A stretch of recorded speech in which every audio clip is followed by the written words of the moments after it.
அதிமுக தலைமையில் கூட்டணி அப்படின்னா ராயப்பேட்டையில் உள்ள அதிமுக அலுவலகத்துக்கு தான் வந்திருக்கணும். பட் நீங்கள் பார்த்தீங்கன்னா லீலா பேலஸில் உள்ள பியூஷ் கோயலுடைய ரூமுக்கு போய் ஆலோசனை நடத்தது அதிமுகன்னா அதிமுக நிலைமை என்ன ஆயிடுச்சு?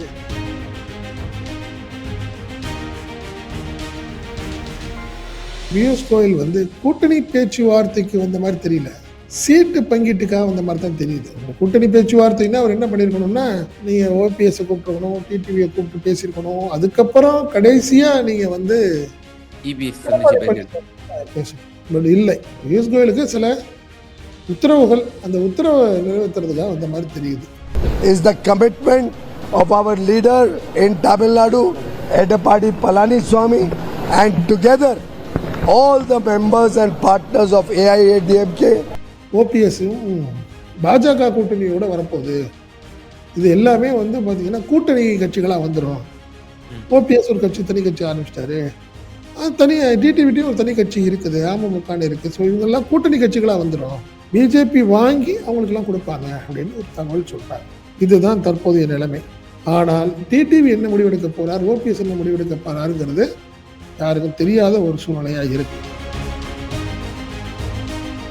ரொம்ப டைட் பண்ணி வாங்கினீங்கன்னா 35-40 சீட்டு வாங்கலாம். காரணம்னா வேறு அதுக்கு அடுத்த கட்டத்தில் யாரும் இல்லை அவங்களுக்கு. ஏன் 234 தொகுதியில் ஒரு 40 சீட்டு வாங்கினுச்சுனாலும் 204 தொகுதி கிட்டத்தட்ட 194 தொகுதிக்கு அதிமுக அந்த ஒரு நிலைமை வந்துடும் வச்சுக்கோங்களேன். நீங்கள் அடுத்த லெவலில் யார் இருக்கா அவங்களுக்கு? கண்டிப்பாக நீங்கள் வந்து பார்த்தீங்கன்னா எனக்கு தெரிந்து 35-40 சீட்டு கண்டிப்பாக கன்ஃபார்ம் பண்ணணும். 2026 சட்டமன்ற பொதுத் தேர்தலில் எப்படியெல்லாம் செயல்பட வேண்டும் என்ற கருத்தை பரிமாறிக்கொண்டோம். பாஜகவுக்கு ஒரு பெரிய வருத்தமும் சங்கடமும் இருக்கு. ஆனால் அவங்க மறைமுகமாக ரசிக்குது, எடப்பாடியோடைய தவிப்பை இப்போ ரசிக்கிறாங்க. நீங்கள் நினைச்சா ஒரு மணி நேரத்தில் விஜயை வந்து பாஜக கொண்டாட முடியுமா முடியாதா? நீங்கள் சொல்லுங்க. ஒரு மணி நேரத்தில் அவர் அமித்ஷாவை பார்க்க வச்சுக்க முடியும் பாஜகவால்.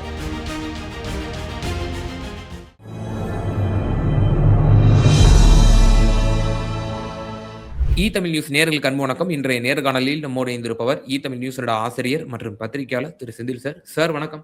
வணக்கம் மக்கியம். வணக்கம். பியூஷ் கோயல் அவர்கள் தமிழகம் வந்திருக்கிறார். திரு எடப்பாடி பழனிசாமி அவர்களோடு அவர்களும் அவர்களுடைய உடன் இந்த குழுவினரும் எடப்பாடி பழனிசாமி மற்றும் முன்னாள் அமைச்சர்களோடு கூட்டணி பேச்சுவார்த்தை, அதாவது தொகுதி பங்கீடு சம்பந்தமாக ஒரு கிட்டத்தட்ட 2 மணி நேரம் வந்து நடந்திருக்கு, நிறைவடைந்திருக்கிறது. ஸோ எவ்வளவு கேட்டிருக்காங்க பிஜேபி, ஸோ ஏடிஎம்கே எவ்வளவு தயாரா இருக்குங்கிற மாதிரி தகவல் வருது சார். இது ஒரு விஷயத்த நம்ம பார்க்கணும். இதுல வந்து கூட்டணி, தமிழகத்தை பொறுத்தவரை கூட்டணிக்கு நாங்கள் தான் முதன்மை, பிஜேபிக்கு நாங்கள் தான் அதிமுக தலைமையில் கூட்டணி அப்படின்னா ராயப்பேட்டையில் உள்ள அதிமுக அலுவலகத்துக்கு தான் வந்திருக்கணும். ஆமாம், வழக்கமாக சொல்கிறேன். பட் நீங்கள் பார்த்தீங்கன்னா லீலா பேலஸில் உள்ள பியூஷ் கோயலுடைய ரூமுக்கு போய் ஆலோசனை நடத்தது அதிமுகன்னா அதிமுக நிலைமை என்ன ஆயிடுச்சு அப்படிங்கிறது ஒரு மிகப்பெரிய கேள்விக்குறி. என்ன சொல்றீங்க? மோடிஜி வந்து கிரீன்வே சாலைக்கு போனதும் சாப்பிட்டாருங்க. அமித்ஷாவே போய் வீட்டுக்கு போய் சாப்பிட்டார்ல, டிஃபன் சாப்பிட்டு வந்தாரு. சரி, நீங்க அதாவது இப்போ என்ன சொல்லுவாங்க, இல்லைங்க நைட்டு கூட வந்தாலும் சாப்பிடுவாரு, இல்லைன்னா இன்னொரு போடுறப்போ வீட்டில் வந்து சாப்பிடுவாருங்கிறதெல்லாம் வேற. பட் என்னை பொறுத்தவரை நீங்க பரஸ்பரம் அப்படின்னு பார்த்தீங்கன்னா நீங்க ராயப்பேட்டையில் உள்ள அதிமுக அலுவலகத்துக்கு தான் பாஜக தலைவர்கள் வந்திருக்கணும் பேச்சுவார்த்தை நடத்திக்கு. அதுதான் வந்து நியாயமும் கூட வச்சுக்கலாம். நீங்க திமுக தெளிவா இருக்கா இல்லையாங்க, அறிவாலயத்துக்கு தானே வருது காங்கிரஸ். நீ எவ்வளவு பெரிய தலைவர்களா இருக்கட்டும், எதா இருக்கட்டும், நீங்க முதன்மை யாரு அப்படின்னு பாத்தீங்கன்னா தலைமை யாரு, யார் தலைமையிலான கூட்டணி அப்படின்னா அப்படித்தான் வரணும். இதே ஒரு மிகப்பெரிய ஒரு அவமானமான ஒரு விஷயம்தான். எடப்பாடியுடைய நிலைமை ரொம்ப மோசமாகவும் பரிதாபத்திற்காக ஒரு விஷயமா தான் இது ஒன்று பார்க்குறாங்க. ரெண்டாவது, இந்த பேச்சுவார்த்தையில் உங்களுக்கு வந்து அண்ணாமலை இல்லை, அது நோட்டீஸ் பாயிண்ட். என்ன காரணம்னா அவருக்கு ஒரு பெரிய முக்கியத்துவம் இருக்கிற மாதிரி தெரியல, அது நல்லா தெரிஞ்சிருச்சு. கிட்டத்தட்ட அண்ணாமலையை பாஜக தலைமை சுத்தமாக ஒதுக்க ஆரம்பிச்சிருச்சு. ஏன்னா கண்டிப்பாக வந்திருக்கணும்ல அவரு.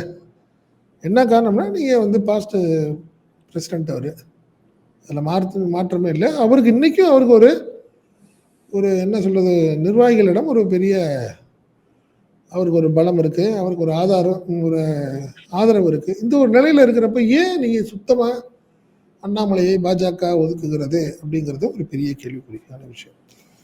பட் இன்னொரு விஷயத்த நம்ம தெளிவாக பார்க்கணும். நீ பியூஷ் கோயல் வந்து கூட்டணி பேச்சுவார்த்தைக்கு வந்த மாதிரி தெரியல, சீட்டு பங்கீட்டுக்காக வந்த மாதிரி தான் தெரியுது. உங்க கூட்டணி பேச்சுவார்த்தைன்னா அவர் என்ன பண்ணியிருக்கணும்னா, நீங்கள் ஓபிஎஸ்ஸை கூப்பிட்டுருக்கணும், டிடிவியை கூப்பிட்டு பேசியிருக்கணும். அதுக்கப்புறம் கடைசியாக நீங்கள் வந்து இபிஎஸ் சந்திச்சு பேசியிருக்காரு.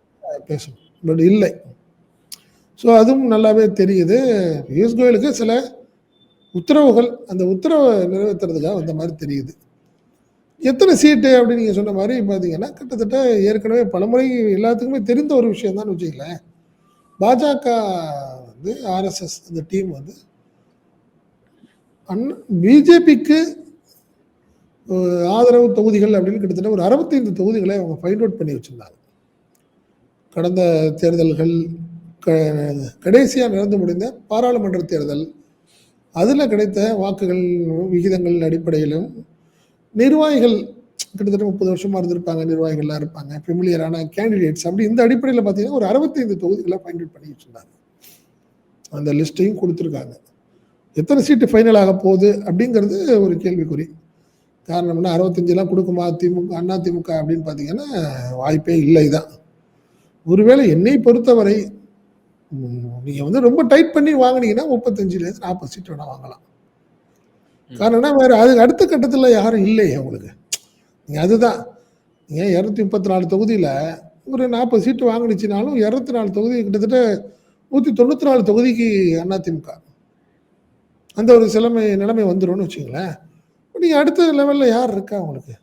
தவேகா, 2 பட்ட பாமக, தேமுதிக வருமா வரலையான்னு தெரியாத ஒரு சூழ்நிலை. இப்படி ஒரு குழப்பமான ஒரு சூழ்நிலை இருக்கிறதுனால கண்டிப்பாக நீங்கள் வந்து பார்த்தீங்கன்னா எனக்கு தெரிஞ்ச 35 40 சீட்டு கண்டிப்பாக கன்ஃபார்ம் பண்ணோம் பிஜேபி. உங்களுக்கு 190 180க்கு மேலே வேறு என்னங்க நிற்க போகிறீங்க? நீங்கள் கேண்டிடேட் அதிமுகவே வீக்காக ரொம்ப வீக்காக இருக்குது இப்போ இந்த ஒரு சூழ்நிலையில். பட் இன்னொரு விஷயம் என்ன சொல்கிறாங்க, நீங்கள் வந்து டிடிவியையும் ஓபிஎஸ்ஸையும் பாஜக கூட்டணியோட வரப்போகுது, இது எல்லாமே வந்து பார்த்தீங்கன்னா கூட்டணி கட்சிகளாக வந்துடும். ஓபிஎஸ் ஒரு கட்சி தனி கட்சி ஆரம்பிச்சிட்டாரு, தனி டிடிவிட்டியும் ஒரு தனி கட்சி இருக்குது, அமமுகன்னு இருக்குது. ஸோ இவங்கெல்லாம் கூட்டணி கட்சிகளாக வந்துடும் அப்படின்னு ஒரு தகவல் சொல்கிறாங்க. அதாவது பிஜேபி வாங்கி அவங்களுக்கெல்லாம் கொடுப்பாங்க அப்படின்னு ஒரு தகவல் சொல்கிறாங்க. இதுதான் தற்போதைய நிலைமை. ஆனால் டிடிவி என்ன முடிவெடுக்க போகிறார், ஓபிஎஸ் என்ன முடிவெடுக்க போகிறாருங்கிறது யாருக்கும் தெரியாத ஒரு சூழ்நிலையாக இருக்குது. இதை பற்றி பியூஷ் கோயலுக்கு வந்து அக்கறையா இல்லை அவர்கிட்ட இதை பற்றி பேசியிருப்பாங்கன்னா இருக்கிற மாதிரி தெரியல. அவர் எடப்பாடிகிட்ட சில விஷயங்களை பேசிட்டு வாங்க, அது சம்மந்தமாக டிஸ்கஸ் பண்ணுங்கன்னு மட்டும் சொன்னதன் அடிப்படையில் இன்னைக்கு உட்காந்து 2 மணி நேரம் பேசி முடிச்சிருக்கிறார். எங்களுக்கு இந்த லிஸ்ட்டு கொடுத்துருக்கோம், எங்களுக்கு இதுக்கு மினிமம் இவ்வளோவாவது நீங்கள் பண்ணி தரணும், அது சம்மந்தமாக தான் பேசியிருக்கணும். இல்லைன்னா எடப்பாடியை பொறுத்த வரைக்கும் வேறு என்ன பெருசாக பேச போகிறாரு, திமுகவை கொஞ்சம் டைட் பண்ணி கொடுங்க, அதை பண்ணி கொடுங்கன்னுங்கிறது. பட் அதை வந்து பிஎஸ் கோயல்கிட்ட வந்து அவர் சொல்லுவாராங்கிறது ஒரு சந்தேகமாக தான் இருக்குது. காரணம்னா அது அமித்ஷாட்ட பேசலாம், நீங்கள் அது இல்லாமல் நிர்மலா சீதாராமன்ட்ட பேசலாம், மோடிகிட்ட கூட அது மாதிரி டிமாண்ட் பேசலாம்னு வச்சிங்களேன். பட் பியூஷ் கோயல்கிட்ட இதெல்லாம் பற்றி பேசியிருப்பாங்களாங்கிறதும் ஒரு சந்தேகமான ஒரு விஷயம்தான். இன்னைக்கு நடந்த விஷயம் ஒரு ஃபார்மல் முதற்கட்ட பேச்சுவார்த்தை, எவ்வளோ சீட்டு, அப்போ நீங்கள் எவ்வளோ பண்ண முடியும் அப்படிங்கிறது தான். அதிமுக தெளிவாக இருக்கும், 20 to 25 சீட்டு வேணால் அதிகபட்சம் தர முடியுங்க, 35 40க்கெல்லாம் வாய்ப்பே இல்லை அப்படின்னு தான் இன்னைக்கு சொல்லி நிப்பாட்டி இருக்கணும். இதுதான் இன்னைக்கு விஷயமா தான் நான் பார்க்குறேன். ஆமாம், 2 விஷயம் எனக்கு இதில் கேள்வி இருக்கு. இப்போ ஒரு சிலர் என்ன சொல்றாங்க அப்படின்னா, ஒரு 60-65 சீட்டு பிஜேபி கேட்குது, அதுல நாங்க வந்து டிடிவி தினகரனுக்கும் ஓபிஎஸ்க்கும் பிரிச்சு கொடுத்துக்கிறோம் அப்படின்ற ஒரு இது சொல்றாங்க.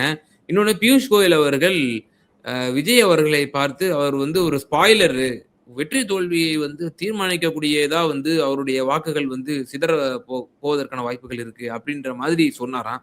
இப்படிலாம் தகவல் வருது சார், எப்படி? இல்லை எனக்கு தெரிஞ்ச ஒரு விஷயம், நீங்கள் வந்து 60 சீட்டு வாங்கி பிரித்து கொடுக்கறதுக்கான சூழ்நிலை இப்போ இல்லை. காரணம் டிடிவி ஒத்துக்கவே இல்லை. எடப்பாடி பழனிசாமி தலைமையை நாங்கள் ஏற்றுக்க முடியாதுன்னு தெளிவாக இருக்கார். ஒருவேளை அவர் ரொம்ப டைட் பண்ணீங்கன்னா மினிமம் 30 சீட்டு கேட்பார், மினிமம் 30 சீட்டு கேட்பார். ஏன்னா அவர் வந்து அதாவது வெளியே போகிறதுக்கான வேலைகள்னு சொல்லுவாங்கல்ல, நான் ஒத்துக்க மாட்டேன், சரி இல்லை நீங்கள் ஒத்துக்கணும் அப்படின்னு சொன்னீங்கன்னா 30 சீட்டு கொடுங்க, ஒரு ராஜ்யசபா கொடுங்க, எனக்கு கொடுங்க, ஒரு ஒரு ராஜ்யசபா எனக்கு கொடுங்க, 30 சீட்டு எனக்கு நிர்வாகிகளுக்கு கொடுங்க அப்படின்னு கேட்பார். அதாவது சாத்தியம் இல்லாத ஒரு விஷயத்த பேசுறதுக்கான நிலையில தான் அவர் இருக்காரு. அதையெல்லாம் தாண்டி ஒரு விஷயம் அவர் சொல்லிட்டாரு. இப்ப வர மேலிட பார்வையாளர் அப்படின்னு சொல்றவங்கள்ட்டையும் நான் பேச மாட்டேன், தமிழக பாஜக தலைவர்கள்ட்டையும் நான் பேச மாட்டேன்னு சொல்லிட்டாரு. 1 to 1 நான் எதா இருந்தாலும் நான் அமித்ஷாட்ட பேசிக்கிறேன். ஏன்னா நயினா நாகேந்திரன் நம்மளை ரொம்ப காயப்படுத்திட்டாருன்னு அவர் நினைக்கிறார்.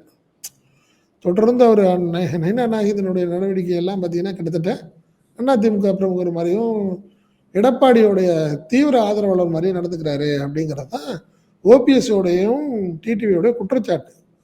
ஸோ அதனால் டிடிவி தெளிவாக சொல்லிட்டார். பியூஷ் கோயல்கிட்ட கூட அவர் பார்த்து பேசுவாராங்கிறது சந்தேகம் தான். டிடிவி அந்த மண்ணில் இருக்கார். ஏன்னா இவங்க எல்லாமே எடப்பாடி பழனிசாமிக்கு சாதகமாக தான் இருக்கிறாங்க. அதனால் அவங்கள்ட்ட பேசி நம்மளுடைய டிமாண்ட் எதுவுமே ஏற்றுக்க மாட்டாங்க, பேச வேண்டிய சூழ்நிலை சரியாக இருக்காதுன்னு முடிவு பண்ணிட்டு அவர் சொல்லிட்டார். டெல்லி தலைவர்கள்ட்ட நான் பேசிக்கிறேன், இங்கே பேச மாட்டேன்னு மறைமுகமாக எல்லாத்துட்டையும் சொல்லிட்டார். அதனால் பிஜேபி இப்போதைக்கு நாங்கள் டிடிவிக்கு கொடுத்துக்கிறோன்னு சொல்லி வாங்குறதுக்கான வாய்ப்புகள் மிக குறைவு, மிக குறைவாக தான் நான் பார்க்குறேன். அதே போல் டிடிவி ஒத்துக்கணும்ல, அது ஒன்று. ஓபிஎஸ் அவருக்கு ஒரு பெரிய பிரச்சனையாக இருக்குது. அவருக்கும் ஓபிஎஸ்ஸுக்கும் வைத்திலிங்கத்துக்கும் பிரச்சனை, சரியான பிரச்சனையாக இருக்குது. காரணம், இடையில போய் ஓபிஎஸ் அமித்ஷாவை பார்த்ததை வைத்திலிங்கம் ரசிக்கலை. உங்களை தான் மதிக்க மாட்டேங்கிறாங்க, ஏங்க போய் எங்கே போய் நிற்கிறீங்க, நீங்கள் தேவைன்னா அவனுக்கு கூப்பிட்டு நம்மள அப்படிங்கிறது வைத்திலிங்கத்துடைய ஒரு டிமாண்டாகவும் அவருடைய கோரிக்கையும். அதனாலே ஓபிஎஸோட அவர் ஒரு கிட்டத்தட்ட ஒரு 15 நாளாக பேச்சுவார்த்தையே இல்லை அப்படின்னு சொல்கிறாங்க. ஓபிஎஸ்க்கு நீங்கள் வைத்திலிங்கம் இல்லாத ஒரு சூழ்நிலைன்னா, ஏன்னா வைத்திலிங்கத்துக்கு தீவிர ஆதரவாளர்கள்னு பார்த்தீங்கன்னா திருச்சி வெள்ளமண்டி நடராஜன், நீங்கள் பெரம்பலூரில் இருக்கார், இந்த மாதிரி ஆட்கள் எல்லாமே இந்த சைடு டெல்டாவில் எல்லாமே அவருக்கு வேண்டிய ஆட்கள். ஓபிஎஸ்க்கு தென் மாவட்டங்களில் உள்ள சில பேர் தான். ஸோ நீங்கள் வைத்திலிங்கத்தை தவிர்த்துட்டா ஓபிஎஸ் இன்னும் வீக் ஆகிடுவார். அந்த ஒரு பிரச்சனையும் இருக்குது. ஸோ அதனால் ஓபிஎஸ் வைத்திலிங்கத்தை சமாதானப்படுத்த வேண்டிய சூழ்நிலையில் இருக்கார். அதனால் அவர் உடனடியாக இப்போ உடனே பாஜக கூட்டணியில் அப்படி என்டிஏக்கு போய் மீண்டும் தொடர்கிறோம்னு ஒரு வார்த்தையை சொன்னால் வைத்திலிங்கம் வெளியே வந்துடுவார். ஓகே. ஸோ இப்படி ஒரு பெரிய சிக்கல் அங்கே இருக்குது. டிடிவி ஒத்துக்காத சூழ்நிலை இருக்கார், ஓபிஎஸ் பெரிய குளறுபடியில் இருக்கார். ஸோ இதெல்லாம் டெல்லி பாஜக தலைமை தான் உட்காந்து பேச்சுவார்த்தை நடத்த வேண்டிய கட்டாயத்தில் இருக்குன்னு வச்சுக்கோங்க. ஸோ அதனால் இன்றைக்கி நடந்த மீட்டிங் பெரிய லெவலில் ஒரு என்ன சொல்கிறது, தேர்தல் கூட்டணியெல்லாம் முடிஞ்சிச்சுங்களா, முதற்கட்டத்தில் கூட்டணி பேச்சுவார்த்தை யாருக்கு எவ்வளோ சீட்டுங்கிற மாதிரி பேசுகிற மாதிரி தான் நான் பார்க்குறேன். அதே போல இன்னொரு கேள்வி கேட்டிருந்தேன். பியூஷ் கோயல் அவர்கள் ஸ்பாய்லர் என்று விஜய் அவர்களே குறிப்பிட்டார் என்ற செய்தி எல்லா ஊடகங்களையும் போட்டுட்டு இருக்காங்க. பலமுறை சொல்லிட்டாங்களே, பலமுறை சொல்லிட்டாங்க. யார் இது சொன்ன வார்த்தை தமிழிசை பலமுறை சொல்லிட்டாங்க. நீங்கள் ஒரு வாக்குகளை பிரிக்க போறீங்க, இது திமுகவுக்கு சாதகம் அப்படின்னு தமிழில் அவங்க விளக்கமாகவே சொல்லிட்டாங்க. இவர் இங்கிலீஷில் ஒரு வார்த்தையை சொல்லி முடிச்சிருக்கிறாரு, அவ்வளோதான். பாஜகவுக்கு ஒரு பெரிய வருத்தமும் சங்கடமும் இருக்கு. ஆனால் அவங்க மறைமுகமாக ரசிக்குது, எடப்பாடியுடைய தவிப்பை ரசிக்கிறாங்க. அதுதான் நான் பார்க்குறேன். நான் நீங்கள் நினச்சா 1 மணி நேரத்தில் டிடி விஜயை பாஜக கொண்டாட முடியுமா முடியாதா? நீங்கள் சொல்லுங்கள். 1 மணி நேரத்தில் அவர் அமித்ஷாவை பார்க்க வச்சிட முடியும் பாஜகவால். ஆனால் பாஜக அந்த மாதிரி பெருசாக ஒரு முயற்சி பண்ணுற மாதிரியே தெரியலையே. இது அவங்களோட அதிமுக பார்த்துக்கிட்டோம். இப்பயுமே அதானே, டிடி வரமாட்டேங்கிறாரு, பாஜக பெருசாக ஒன்றும் முயற்சி பண்ணல, ஓபிஎஸ் ஒரு குழப்பமாக இருக்காரு, இருக்கட்டும் பார்த்துக்கிட்டோம், எல்லாமே எடப்பாடியோட வேலை, நம்மளுக்கு என்ன இருக்குது அப்படிங்கிற மாதிரி தான் இருக்குது. நீங்கள் பாருங்களேன், நல்லாவே தெரியுதுங்க. லீலா பேலஸுக்கு போய் பேச்சுவார்த்தை நடத்துகிறாருங்க எடப்பாடி பழனிசாமி. அவரோட நிலைமை என்னாச்சு, அதிமுக நிலைமை என்ன இன்னைக்கு? அவர் மட்டுமா போயிருக்காரு, இவர் திண்டுக்கல் சீனிவாசன், கேபி முனுசாமி, தங்கமணி, வேலுமணி எல்லாமே நிற்கிறாங்க. முதல்ல என்ன சொன்னாங்க, அவர் வீட்டுக்கு வர்றாங்கன்னு சொன்னாங்க காலையில் வரைக்கும். கிரீன்வேஸ் ரோட்டில் உள்ள எடப்பாடியோடைய அதிகாரப்பூர்வ இல்லத்திற்கு பேச்சுவார்த்தை நடத்த போகிறாரு அப்படின்னு சொன்னாங்க. 1 மணி நேரத்தில் மாறுதுங்க. பிஜேபி ஒரு வேறு மாதிரி முடிவு எடுக்குது. காரணம் என்னன்னா, நம்ம சொல்கிறது எதுவுமே கேட்காத எடப்பாடி பழனிசாமிட்ட என்ன ஸ்மூத்தான ரிலேஷன்ஷிப்பு, வர சொல்ல பேசிக்குவோம் அப்படிங்கிற மாதிரி தானே இன்னைக்கு உடனே மாறி போச்சுல, காட்சிகள் மாறிடுச்சுல்ல. ஆனால் சார் தொடர்ந்து நைனா நாகேந்திரன் அவர்களாக இருக்கட்டும், அதே போல் தமிழிசை போன்றவர்கள்லாம் பேசக்கூடிய பேச்சுக்கள், தமிழக வெற்றிக் கழகம் திரு விஜய் ஒரு முடிவு எடுக்கணும். அவரு வந்து அவருக்கும் திமுகவ தான் தீய சக்தி. அப்பன்னா நம்ம கூட ஏடிஎம்கே தான் இப்ப ஒரு பிரதான கட்சியா இருக்கு. அவங்க இப்ப நாமெல்லாம் ஒண்ணு சேர்ந்தா தான் நாம 1 to 1ல தோற்கடிக்க முடியும் அப்படின்ற கருத்துப்பட மிக சமீபத்துல சில நிமிடங்களுக்கு முன்னதாக கூட அம்மையார் தமிழிசை ஒரு இதுல பேட்டி குடுத்திருந்தாங்க. நயினா நாகேந்திரன் தொடர்ச்சியா போராட்டங்கள் எல்லாம் வந்து விஜய் மறைமுகமா அப்ப விரும்புறாங்கன்னு தானே அர்த்தம். விஜய் விரும்பலாம். நம்மளோட எப்படியாவது வந்துரும். சீட்டு தர முடியாது கேம். நான் அதை விரும்பலாம் கேம். மாற்றமே இல்லை. பாஜகவை கழட்டி விட்டுட்டு வேணா அதிமுக விஜயை விரும்பலாம். ஏன்னா விஜய்க்கு ஒரு 60-70 சீட்டு கேட்பார்ல. மினிமம் ஒரு 60-70 சீட்டு கேட்க மாட்டாரா? 30 சீட்டு 20 சீட்டில் அவர் வந்து ஒத்துக்குவார்னு நினைக்கிறீங்களா நீங்கள்? இன்னைக்கு அதிமுகவும் பாஜகவும் கிட்டத்தட்ட ஃபைனல் பண்ணுற ஸ்டேஜுக்கு வந்துட்டாங்களா இல்லையா? 30 சீட்டு 25 சீட்டே வைங்க கேம். மீதி சீட்டு எவ்வளோ இருக்கு? 195ன்னு வைங்க.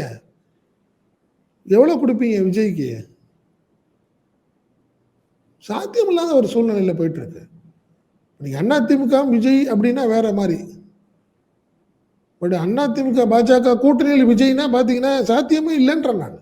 சீட் ஷேரிங்கில் வந்து சுத்தமாக ஒத்து வராத ஒரு விஷயமும் ஆயிரும். விஜய் 30 சீட்டு 25 சீட்லலாம் ஒத்துக்கு வராங்கிறது அதுக்கப்புறம் இருக்காங்கல்ல. நீங்கள் பாமக அன்புமணி இருக்காரு, மற்றவங்களாம் இருக்காங்கல்ல. அப்படி பார்க்குறப்ப டிடிவி வராரு, ஓபிஎஸ் அது என்ன எவ்வளோ எத்தனை பேர் கொடுப்பாங்க, என்ன பண்ணுவாங்க? அதனால இப்போ நீ என்ன வேணாலும் விமர்சனம் பண்ணாலும் கூட விஜய் கண்டிப்பாக அது ஏற்கனவே சொன்னது தானே. 112 கொடுங்க, எனக்கு துணை முதல்வர் கொடுங்கன்னு கேட்டது தானேங்க விஜய். அதிமுகவில் எடப்பாடி பழனிசாமியோட பையன் மிதுன் போய் பார்த்து பேசுகிறப்போ முதல் வார்த்தையாக தானே சொன்னாங்க. சரியா இல்லைன்னு தானே சீச்சி இந்த படம் பிடிக்கும்னு சொல்லிட்டு தானே அதிமுக உடனே டக்குனு பாஜகவோட கூட்டணியை ஃபைனல் பண்ணிச்சு. இது சம்மந்தமாக தெரிஞ்சு தானே நீங்கள் அதிமுகவை பாஜகவும் டைட் பண்ண ஆரம்பிச்சிச்சு. ஒரே நாளில் அப்படியே மாறி ஓடி போய் டக்குன்னு கூட்டணி பேச்சுவார்த்தையை ஆரம்பிச்சார்ல எடப்பாடி பழனிசாமி. இது எல்லாமே எல்லாத்துக்கும் தெரியுமே. 4-5 மாதத்துக்கு முன்னாடி நடந்த விஷயம் தானே அது. அப்படி ஆரம்ப காலத்தில் டூர் போல எதுவும் தன்னுடைய பலம் என்னன்னு பெருசாக கூட தெரியாத நிலையிலேயே விஜய் வந்து அந்த அளவுக்கு டிமாண்ட் பண்ணாரு. 112 துணை முதல்வர் கேட்டவர், 17 இந்த மாதிரி கேட்டவர். இப்போ என்ன பண்ணுவார்? நேற்று இவர் நல்லா அருண்ராஜ் ஐஆர்எஸ் ஒரு வார்த்தையை சொல்லியிருந்தாரு. நீங்கள் 210 சீட்டில் ஜெயிப்பேன்னு சொல்லிட்டு இருக்க, நீங்கள் ஏன் எங்களை கூட்டணி கேட்குறீங்க அழைக்கிறீங்கன்னு கேட்டார் எடப்பாடி பழனிசாமியை. அவங்க நிர்வாகி கேட்குறாருல, எடப்பாடி பழனிசாமி தான் பதில் சொல்லணும். அசிங்கமா இல்லையா அது வார்த்தை? நீங்கள் தான் 210 ஜெயிப்பீங்கன்னு சொல்கிறேன். நீங்கள் எதுக்கு எங்கள் எல்லாத்தையும் ஒன்றா சேர்க்கணும்னு நினைக்கிறீங்க? நீங்கள் அதுதான் நிலைமை. என்னை பொறுத்தவரை பாஜக நினைத்தால் 1 மணி நேரத்தில் விஜய் ராயப்பேட்டையில் உள்ள அதிமுக அலுவலகத்துக்கு வந்துடுவாரோ, இல்லைன்னா அமித்ஷா வீட்டு கமலாலயத்துக்கு வருவார், அதிமுக ஆஃபீஸுக்கு போவார். நினச்சிருந்தா என்னெல்லாம் நடக்குங்கிறேன் நான். ஆனால் அதிமுக நினைக்கிற மாதிரி ஆசைப்படுற அளவுக்கு பிஜேபி இந்த எலெக்ஷனில் ரோல் பண்ணுற மாதிரி தெரியல. ஆமாம், எடப்பாடியோடைய விருப்பத்தை தந்து அவ்வளோ விட்டுருது. இல்ல அப்போ இப்படி எடுத்துக்கலாமா சார்? இப்ப அதிக சீட்ல பிஜேபி இந்த முறை நிக்கணும். அதிமுக ஜெயிக்க வைக்கிறதுலாம் அவங்களோட நோக்கம் கிடையாது. கணிசமான எம்எல்ஏ சீட்டு வந்து நம்ம போகணும், சட்டமன்றத்துக்குள்ள போகணும். ஓட் பேங்கை ஸ்ட்ராங் பண்ணிக்கணும், பெர்சன்டேஜ் எதிர்த்துக்கணும், அதிகப்படுத்திக்கணும். அப்படிங்கிறது தான் அவங்களுடைய ஒரு பெரிய ஒரு ஒர்க்கா இருக்கு. திமுக வீழ்த்த வேண்டும் என்கிற நோக்கோட செயல்பட மாட்டாங்கன்றீங்க. இந்த முறை அதிமுக வெற்றியா தோல்வியாங்கிறத பத்தி பிஜேபி நினைக்கிற மாதிரி தெரியல. இதுல திமுக வெற்றி பெற்றா வெற்றி பெறட்டும், அடுத்த தேர்தலை நம்ம பார்த்துக்குவோம். நம்மளுக்கு இந்த தேர்தல் நம்மளுக்கான தேர்தல் இல்லைங்கிறத திமுக பிஜேபி தெளிவா முடிவாயிடுச்சு. அதிமுக தான் பதட்டமா இருக்கு. நீ போய் அங்கே போய் நீங்கள் ஒன்றும் இல்லை, லீலா பேலஸில் பிஜேபி நிர்வாகிகளோட பேசிட்டு இருக்காரு பிஎஸ் கோயில். அவரை எப்படியாவது வீட்டுக்கு கூட்டிகிட்டு போயிடலான்னு போய் கடம்பூர் ராஜு உட்காந்துருக்காரு. பிஜேபி கூப்பிட்டு என்ன சொல்லிடுச்சு, இல்லை நாங்கள் யாரும் வரமாட்டோம், அவர் வர சொல்லுங்கன்னு சொல்லிட்டாங்க, முடிஞ்சு போச்சு. முடியாதாரு எடப்பாடி பழனிசாமி, நீங்கள் உண்மையிலே என்ன சொல்லியிருக்கணும், முடிஞ்சால் என்னை வந்து பாருங்கள், நாங்கள் தான் அதிமுக தலைமையில் தான் இங்கே கூட்டணி. சரி ஒன்றும் இல்லை, உங்களுக்கு சங்கடம்னா ராயப்பேட்டை ஆஃபீஸுக்கு வந்துருங்க, நம்ம அங்கே பேசலான்னு சொல்லியிருக்கணும்ல. தைரியமா ஓடுறீங்களே நீங்கள்? அப்போ வாய்ப்பே இல்லை, வாய்ப்பே இல்லை. அதனால் அதிமுக இந்த எலெக்ஷனில் வந்து என்ன சொல்றது, இந்த கைகள் வந்து கிட்டத்தட்ட அவங்களுக்கு கை நழுவி போகுது, அவங்களுக்கு வெற்றிங்கிறத கண்கூடா தெரியுது. நிச்சயமா சார். பாஜக முதற்கட்ட பேச்சுவார்த்தையை நிறைவு செய்திருக்கிறது. எடப்பாடி பழனிசாமி அவர்களோடு அந்த குழுவினுடைய தலைவர் மத்திய அமைச்சர் பியூஷ் கோயல் அவர்கள் பேச்சுவார்த்தையை இன்று நிறைவு செய்திருக்கிறார். அடுத்த கட்டமாக எப்படியெல்லாம் அந்த பேச்சுவார்த்தையினுடைய தன்மைகள் மற்றும் அதனுடைய அந்த அணுகுமுறைகள் மாற்றப்படுகிறதா அல்லது சுமூகமாக தீர்வு காணப்படுமா என்பதை நம்ம பொறுத்திருந்து பார்ப்போம். ரொம்ப நன்றி உங்களுடைய நேரத்தை பகிர்ந்தமைக்கு. நன்றி ஐயா, நன்றி.